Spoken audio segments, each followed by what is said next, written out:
Have you ever wondered how one of the oldest civilizations in the world became one of the most influential and controversial nations of our time?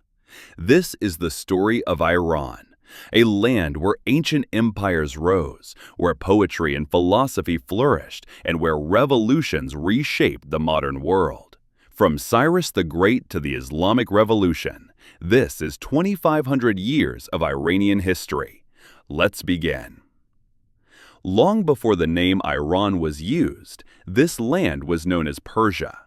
Around 550 BCE, a leader named Cyrus the Great founded the Achaemenid Empire, one of the largest empires the world had ever seen. It stretched from the Mediterranean Sea to the Indus River. But what made Cyrus special wasn't just his military power, it was his leadership. He respected the customs of conquered people and even freed the Jews from Babylonian captivity. The Cyrus Cylinder, one of the oldest human rights documents, still survives today. His successors, like Darius the Great, built roads, a postal system, and the stunning city of Persepolis. Persia became known for its art, architecture, and tolerance. But in 330 BCE, a young general named Alexander the Great conquered the Persian Empire, bringing a temporary end to its dominance. After centuries of Greek and then Parthian rule, a new Persian dynasty rose, the Sasanian Empire. They restored Persian culture and made Zoroastrianism the state religion. But in the 7th century, the Islamic conquest of Persia changed everything. The Arab-Muslim armies defeated the Sasanians, and Islam quickly spread across the land. At first, Arabic dominated, but Persians didn't lose their identity. They reshaped it. The Persian language survived, and with time, it became a language of science, literature, and art in the Islamic world. Great thinkers like Avicenna, one of the fathers of modern medicine, and poets like Rumi and Hafez emerged from this era. Persia became a center of knowledge and culture. In the 16th century, the Safavid dynasty came to power and made Shia Islam the official religion of Iran. This move still defines Iran's religious identity today, as it remains one of the only Shia-majority countries in the world. Over the next few centuries, Iran faced internal struggles and foreign interference. By the 19th century, Britain and Russia were fighting for influence over Iran, especially after oil was discovered. In 1925, Reza Shah Pahlavi came to power. He ended the old Khoizer dynasty and began modernizing the country. He built roads, railways, schools, and tried to reduce the role of religion in society. But he ruled with an iron fist, and in World War II, the Allies forced him to step down in favor of his son, Mohammad Reza Shah.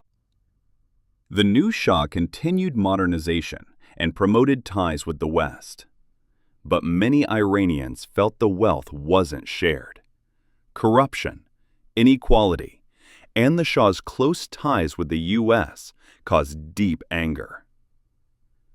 When the popular Prime Minister Mohammad Mossadegh tried to nationalize Iran's oil, the CIA and British intelligence staged a coup in 1953 to remove him. This event left a lasting wound in Iran's memory. By 1979, the people had had enough. Mass protests erupted across the country, and after months of unrest, the Shah fled Iran. A religious leader named Ayatollah Khomeini returned from exile and led the creation of the Islamic Republic. The monarchy was gone. Iran was now ruled by clerics. The revolution brought major changes. Religious laws were enforced, Western influence was rejected, and relations with the U.S. collapsed. In the decades since, Iran has remained at the center of world attention, sometimes as a threat, sometimes as a mystery, always as a key player. It has faced sanctions, war, protests, and isolation, but also scientific advances and cultural pride. So, what is Iran today? It's not just politics. It's the legacy of a great civilization. It's the poetry of Hafez, the courage of revolution, the wisdom of Avicenna, and the ruins of Persepolis. Iran is a nation shaped by history and still writing it. Thanks for watching. If you found this video informative, don't forget to like, subscribe, and comment below. Which part of Iran's history surprised you the most? See you in the next episode, right here on Infomate.